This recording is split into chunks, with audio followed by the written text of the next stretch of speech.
a great question, Mr. Potter, again. I happen to support the President in his war efforts. I think it's incumbent upon all of us to be a supporter of the President of the United States at these times. That's a very great question, and I'm glad you asked. I've been very active in the peace movement here in Tampa, very active in the anti-war movement. I've been going down to protest for quite some time. I was on Kathy Fountain's Fox 13 News last week talking about the peace movement. I think that this war is only going to further fan the flames of discontent and hatred and cause further attacks, like what happened on September 11th. I think that this war, a lot of people don't realize this, but I think that a lot of foreign policy in the United States in general is based on expanding the sphere of influence around the globe, or oil, or weapons contractors, and I think our leaders are very intelligent businessmen, and they realize this. So I'm completely against it, and I've also been working on a program and you can check out citiesforpeace.org. There's been 35 city councils around this country that have adopted resolutions against this war in Iraq, and I've been active in St. Petersburg to try and get this resolution passed, and I'd like to see it passed on the Tampa City Council, because I think that it is a very local and important symbolic gesture for City Council to make. Thank you.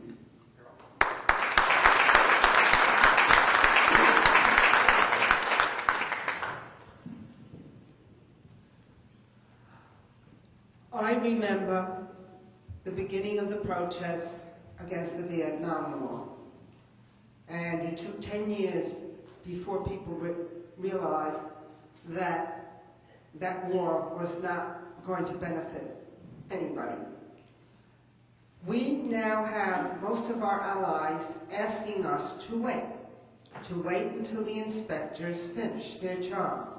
They don't expect to be finished till the end of March, and yet we already have our troops overseas. In fact, I went to a wedding Saturday night of somebody who was leaving for Iraq. And when it gets personalized like that, you realize that we're sending our young men and women to fight something that we don't really know that that's going to solve the problem that we have. The terrorists come from several countries. Now we have North Korea with nuclear arms. And we're the biggest nuclear arms country in the world. So I would... Thank you, Carol. Once stop, it stops. Yes, sir. Linda? As a city council member, I perform city council's legislative duties. As a private person, I am an activist, I am partisan. I call the president and my congressmen and let them know what I think, because I care very much. And I know that calls to representatives elicit a response. But I don't feel that that's the appropriate role for me as a member of City Council, because frankly, it's a nonpartisan position, but moreover, it's not something that my constituents look to me in determining national policy. If I were Jim Davis, in Congress, that would be really appropriate. What I do personally is tell my representatives in Washington and my president exactly what I think of his policies. I tend to agree with Ms. Alcena's position. This is certainly not in the purview of a city council member. All of us, of course, don't look forward to the prospect of war. Peace and amicable arbitration are certainly the first thing that we want to do.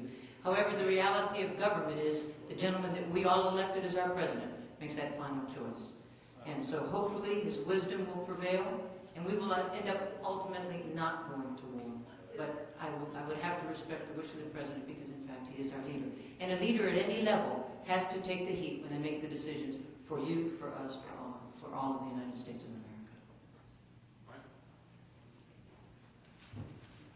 Being in the city council is a nonpartisan race, but my feelings is that I hope that Congress get together, sit down and talk about it, and make sure they can come with the right decision. Because sending our young men and ladies to war, innocent young men, it's not just right for the families, for their children. They're leaving home back home. And I've seen so many young men and ladies in distress because they have to go to fight. So I'm hoping that this could be settled and not have to go to war. And I think if they sit down and talk about it and see if this is really what we want to do and what we need to do, things would be better for this country. Either you're with us or you're against us. Over 40% of the people that hit the ground are Afro-Americans that are going to be in that war. Remember 9/11, how many people died? Anthrax scares. Scared to come out your house. Homeland security. America needs to be protected. If the President of the United States has to make that call, he was elected, put in office, and Congress gave him the power, then we must follow that. No, I don't agree with war. But if that's what it takes to maintain our values in America, protect our country and our homeland security, then we must be with him and not against him. That's my opinion. Joe will give you. I agree that we are in a drastic, there's a drastic desire and need right now for public transportation going across the state. And last year, or 2001, I was the recipient of the National Security Education Program Scholarship, and I spent about 8 months over in Europe, particularly Eastern Europe, studying a lot of the urban planning over there, studying their mass transportation systems over there, and they have us beat by a long shot.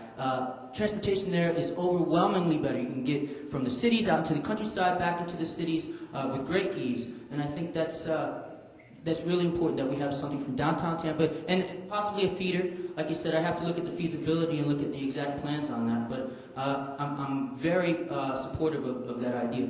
Also, there was some mentions of supporting our president in this war, but that he was elected. Ladies and gentlemen, he was appointed. He was appointed President of the United States of America. He didn't win this election. He lost the popular vote, and I think that's important to acknowledge. Thank you. All right. Why are you running?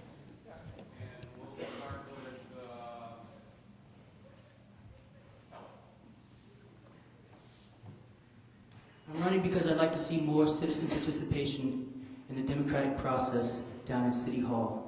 I think that we have a very diverse makeup in this town. People who come from diverse economic backgrounds, diverse class backgrounds, and I think in order to have a true, robust democracy, you need to have people who don't necessarily come from the business elite, don't necessarily come from the upper classes, to take part in the decision-making process down there in City Hall. So this is a struggle for true democracy. Thank you.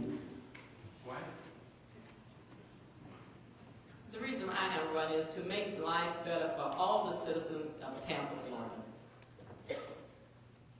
Rose? I live in Hyde Park. I've worked as a pharmacist for 36 years in Southeast Seminole Heights. I think with involvement, leadership, commitment that I have given, I can make sure that the rights and the privileges of the South Side are the same in the inner city and hopefully to the north as well. I'm very committed to that commitment. Thanks. Curtis? The reason I'm running, sir, is to bring a new voice and new vision to the Tampa City Council's future to the city of Tampa. Carol?